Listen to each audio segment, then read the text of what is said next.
What's going on, guys? So today we're taking a look at the Ka-Bar Becker BK-15.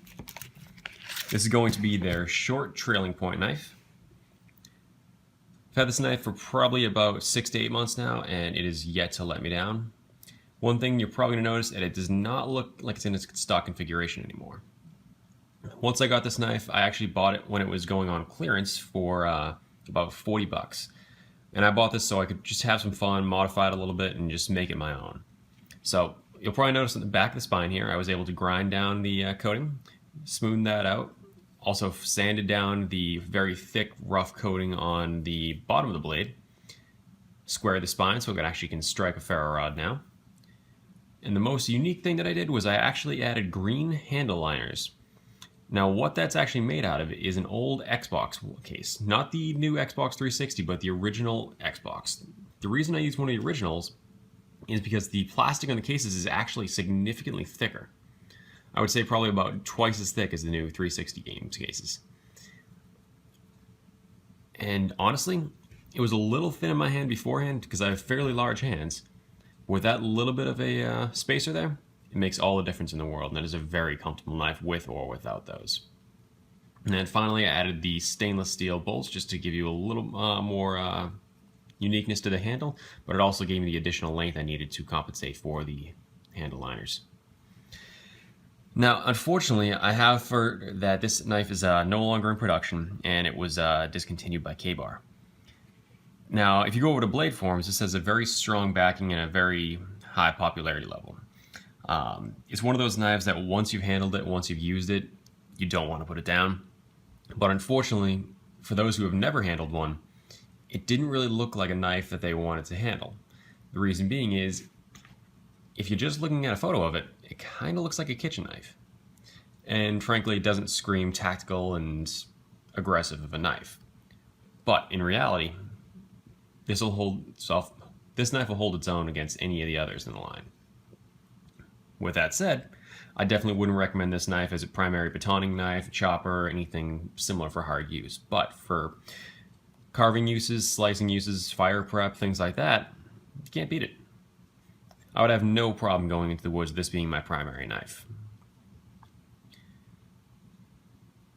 Another good thing that is very uncommon in the Becker line is it does have a nice full-size finger choil. So if you do want to choke open the blade, you can do that and get some nice fine carving work in there.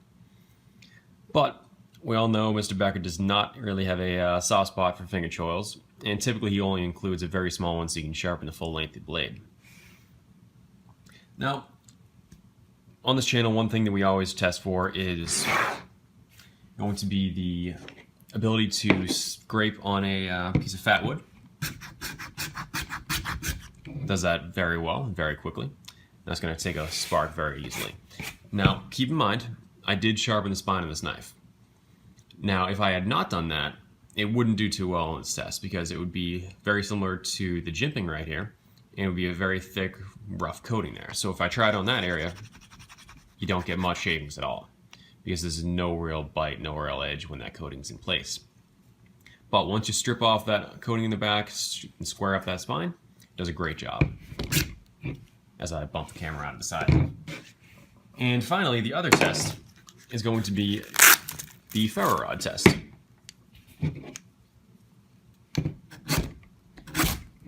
So once you knock the coating out of the way, it does that very well. Hopefully I don't light the table in the process. Now, as far as the sheath, this is a fairly debated part of the knife. Personally, I like it. It works well, it doesn't dull the edge, and it's got a dual retention system. So what that's designed for is going to be if you did want to take this into the military use, you could actually use it as a jump-ready knife because it does have the dual retention. Personally, I'm not in the military, don't plan to be, and that's not going to be a deciding factor, but I do like that it has 2 points of retention. So if I'm going through the woods, one gets knocked off on a branch, my knife's still not going anywhere. Now, one of the things a lot of guys complain about the sheath is it is a little bit larger than the knife. If I'm not mistaken, the knife comes to about here, so you do have a little bit of extra space here. Personally, that doesn't really bother me in the slightest, but what is nice is it does have 2 things going for it. It does have a fairly large pouch in the front, which personally I like to use for a mid-sized ferro rod, and it does hold that very well and secure. Additionally, it has 2 forms of mounting options in the back. So you have its primary belt loop here, which you can actually open up, which is secured with both Velcro and a snap. So that goes around your belt and you don't have to take your belt off. That is something that I personally really like.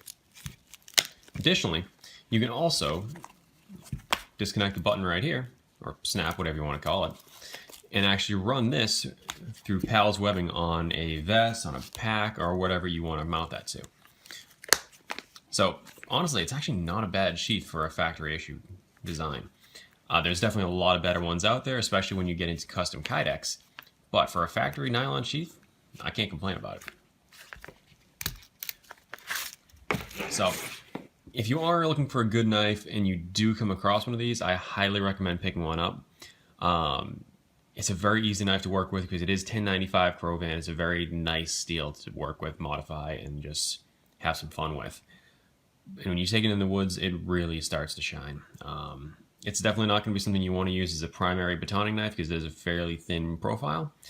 But for every other use beyond that, it's going to do very well and hold its own against some of the bigger knives.